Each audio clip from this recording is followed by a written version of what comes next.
আসসালামু আলাইকুম। রিয়াজ কিচেন থেকে সবাইকে স্বাগত জানাচ্ছি নতুন আরও একটি রেসিপি দেখার জন্য। আজকে তৈরি করছি ভীষণ মজার চিতল মাছের কোপ্তা। এই কোপ্তাটা খেতে অসম্ভব মজার হয়। আশা করছি আজকের এই রেসিপিটি ভালো লাগবে। তো চলে যাচ্ছি পুরো রেসিপিতে। চিতল মাছের কোপ্তা তৈরি করার জন্য আমি এখানে বড় দেখে একটি চিতল মাছ নিয়েছি। আর মাছটাকে প্রথম থেকে আমি ধুয়ে পরিষ্কার করে রেখেছিলাম, উপরে আঁশটাগুলো ফেলে দিয়েছি এবং মাথাটাকে এভাবে কেটে নিয়েছি। আর সাইডে যে কাটা ছিল সেটাকেও কেটে পরিষ্কার করে নিতে হবে। তো এই মাছটা আসলে এক একজন এক একভাবে থেতলিয়ে নেয় কোপ্তা তৈরি করার জন্য। আর এই কোপ্তা তৈরির বৈশিষ্ট্য হচ্ছে মাছ এবং মাছের চামড়াটাকে আলাদা করে নিতে হবে।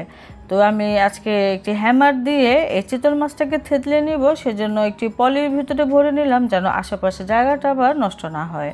আপনারা চাইলে শিলপাটাও কিন্তু এই মাছটাকে ছেঁচে নিতে পারেন।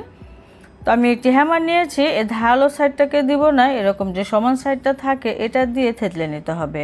আর এই উপরের জায়গাটায় মাছের অংশ বেশি থাকে, আবার কাটার অংশও বেশি থাকে, সেজন্য উপরের অংশটাকে একটু বেশি থেতলে নিতে হবে। আর নিচের জায়গাটায় একটু কাটা বড় হয়, সেজন্য এখানে মাছের পরিমাণটাও কম থাকে।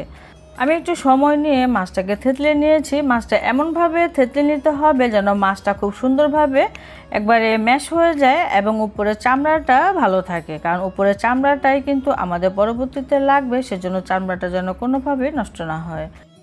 এখন আমি পলি থেকে মাছটা বের করে নিচ্ছি, আর সামনের দিকে যে এক্সট্রা মাছগুলো বের হয়ে গিয়েছে চেপে এই মাছটুকু নিয়ে নিলাম। এখন করতে হবে কি, চামড়াটাকে ছুটিয়ে নিতে হবে। আমি ভিতরে একটি আঙ্গুল দিয়ে উপরে আস্তে আস্তে একটু এরকম চেপে দেব, দেখা যাবে চামড়াটা খুব সুন্দরভাবে খুলে যাবে। আর উপরের সাইডটা যেহেতু একটু শক্ত থাকে, আপনারা চাইলে কেচি দিয়েও ছাড়িয়ে নিতে পারেন। তো এভাবে করে হালকা করে টেনে টেনে চামড়াটা আলাদা করে নিতে হবে। তো থেতলিয়ে নেওয়ার কারণে চামড়াটা কিন্তু খুব সুন্দরভাবে আপনারা হালকা করে একটু টান দিলেই খুলে যাবে। তো এই তো মাছটার কিন্তু থেতলে নেওয়া হয়ে গিয়েছে এবং চামড়াটা খুব সুন্দরভাবে আমি খুলে নিলাম। এখন এখান থেকে একটি চামচের সাহায্যে এভাবে একটু টেনে টেনে মাছগুলোকে আলাদা করে নিতে হবে। আর বড় যে কাটাকুটা থাকবে সেটা হাত দিয়ে আপনি বেছে ফেলে দিতে পারবেন। তো এক সাইডের মাছ আমি এরকম চামচের সাহায্যে আঁচড়ে উঠিয়ে নিয়েছি।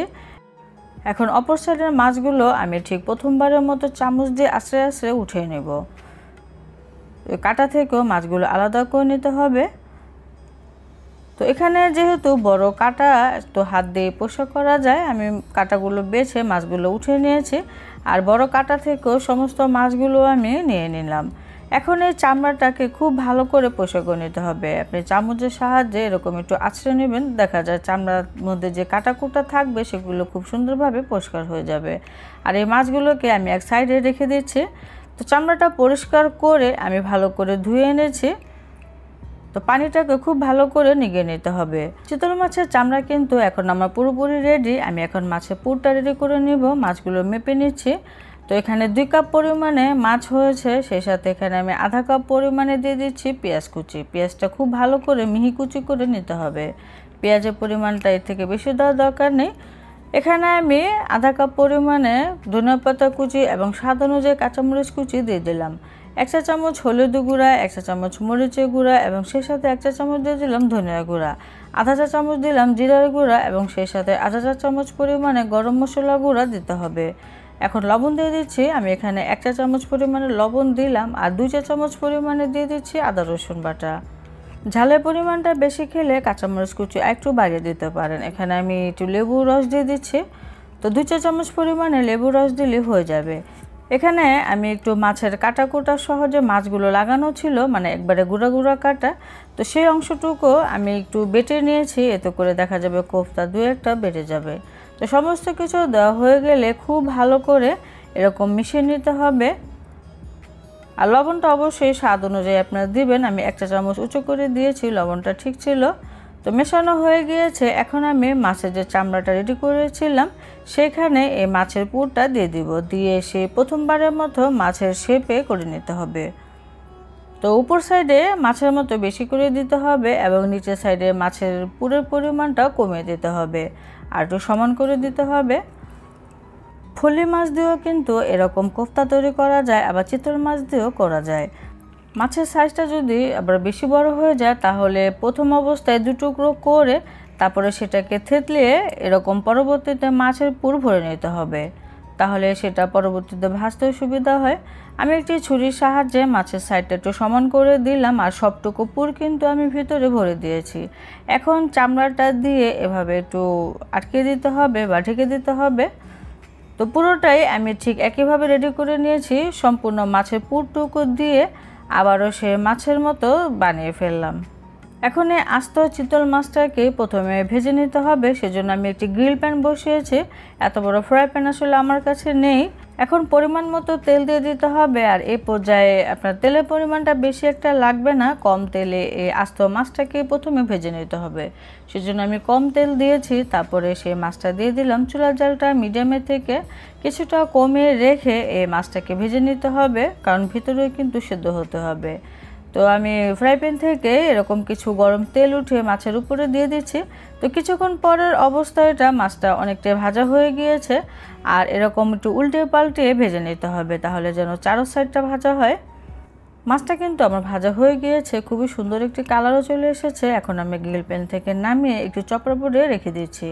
যখন অতিরিক্ত গরম ভাবটা চলে যাবে তখন নিজেদের ইচ্ছে মতো মোটা পাতলা করে কেটে নিতে হবে। আমি একটু মিডিয়াম সাইজ করে কেটে নিয়েছি। তো এই মাছটুকু এখন কেটে পরবর্তীতে আবারও ভেজে নিতে হবে। তো আমি একটু দেখাচ্ছি সাইজগুলো কীরকম হবে। সাইজটা ঠিক এরকম হবে। আপনারা চাইলে এই অবস্থায় খেতে পারেন, কিন্তু এটার স্বাদ দ্বিগুণ হয়ে যাবে যখন আমি এটা পরবর্তীতে আবারও তেলে ভেজে নেব। তো পুরোটা চিতল মাছই আমি সুন্দরভাবে এরকম কেটে নিলাম। এখন এই মাছগুলোকে আমি গরম তেলে ভেজে নিচ্ছি। আর এক টুকরা এরকম চিতল মাছের কোফতার সাথে একটুখানি তেল দিয়ে ভাত খেতে যে এত মজা লাগে, আপনারা যদি তৈরি করে খান তাহলে বুঝতে পারবেন। আমি এখানে একটু বেশ পরিমাণে তেল দিয়েছি। তেল দিয়ে এখন 4 টুকরা কোফতা দিয়ে দিলাম। দিয়ে এরকম হালকা করে একটু ভেজে নিতে হবে।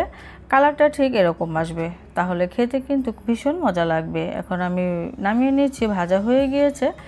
চিতল মাছ বলেন বা ফল্লি মাছের কোফতা বলেন, আসলে বানানোটা একটু ঝামেলার ব্যাপার, কিন্তু বানানোর পরে যখন আপনি এটা খাবেন তখন আর ঝামেলাটাকে ঝামেলা মনে হবে না। এটা এতটাই মজা লাগে। তো তৈরি করলে অবশ্যই কমেন্টে জানাবেন। সবাই ভালো থাকবেন। বিদায় নিচ্ছি। আল্লাহ হাফেজ।